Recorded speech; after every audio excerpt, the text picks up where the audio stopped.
Welcome to this Bennett Explains finance video. This week, watch out for company pension black holes. And I'm not the only person who's going to be warning about that in the coming weeks.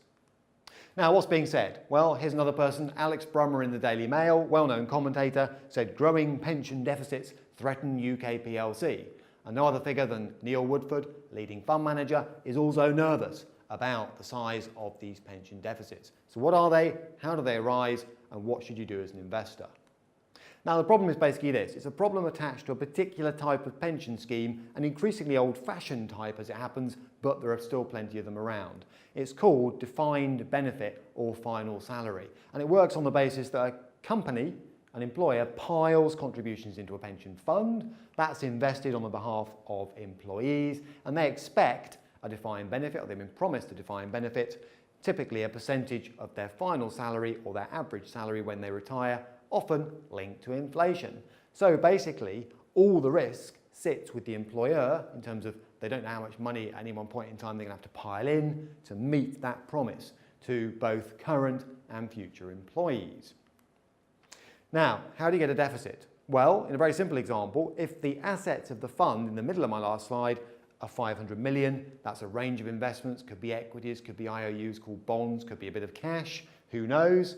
And the current obligation to your existing employees and future employees, let's say, is 700 million. That's a liability. That's checks that are being written or have got to be written in the future. Then mechanically, you have a deficit of 200 million.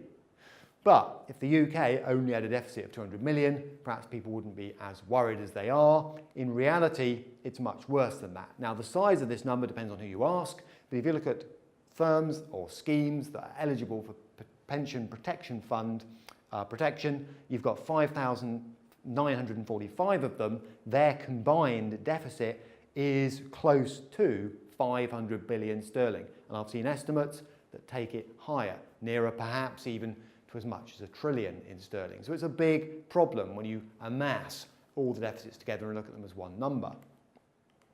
Now, why is it getting worse and worse and worse? That seems to be the pattern. Well, let's look at some simple maths, if you like. Well, that's easy for me to say, simple maths. If you were to look up in the FT tables at the moment what it would cost to provide a 60-year-old man expecting £25,000 per year as a pension linked to inflation, all right, now these will vary according to which annuity rate you use, but you're talking about a lump sum you've got to find of around 1.2 million. So imagine you're an employer, that's the scale of the problem you face. And it's getting worse because a similar deal would have cost around £400,000 10 years ago and only around £240,000 20 years ago. Now, you can challenge the numbers, there are a few assumptions there, but you get the pattern. These promises are getting more and more and more expensive. Now, why basically do deficits grow? All right, well, looking on the asset side of the equation, part of the problem is that pension funds are in an environment of falling asset growth rates. The days when you could expect, annualized equity returns of 8, 9, 10% may be gone for the time being. Yields, dividend yields, bond yields are being squashed all the time. And on the liability side of the equation, as I've just mentioned, the cost of providing those benefits keeps rising. People keep living longer. All right, and on top of that, you've got a low interest rate environment, which pushes down discount rates and mechanically pushes up the value of those liabilities. What do I mean by that?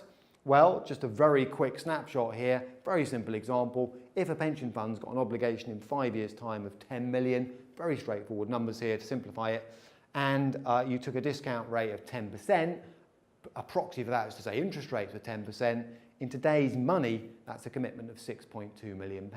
But watch what happens as I lower the interest rate or discount rate.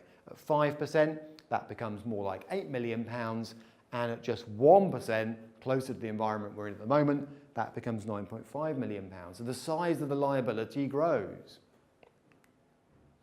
Now, solutions. What can a pension fund do? Well, try and squeeze more growth out of the asset side of the fund. Not easy. Do something about the liabilities, and pension funds are doing something about the liabilities. They're taking a number of routes. Fewer people are now allowed into these schemes, if they're allowed in at all by companies that offer them. And some companies are doing these kind of deals where they say, we'll buy you out of our promise for a lump sum. Some of those lump sums are pretty eye-popping. You might say, why can't the companies responsible for the scheme shovel more money in?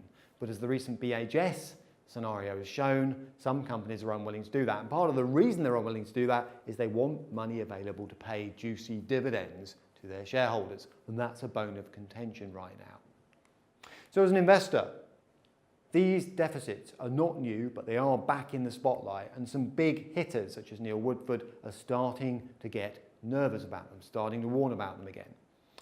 On average, companies are paying out around 25% more in annual dividends than the value of their pension liabilities. Now, in theory, there's nothing to stop them carrying on doing that, except that the spotlight is starting to rest on these big pension deficits. So that policy could come under pressure at some point. And therefore, as an investor, I would suggest you want to be, number one, aware of which companies have got these big deficit problems. You can't just ignore it, sweep it under the carpet and say it doesn't matter. And secondly, take a look at things like free cash flow to dividend cover and income to dividend cover in the event that companies come under pressure to fund some of these huge obligations that are accumulating relatively rapidly in some cases. So there we have it. Pension black holes, a growing problem, back in the spotlight right now. Any questions? editor@killick.com.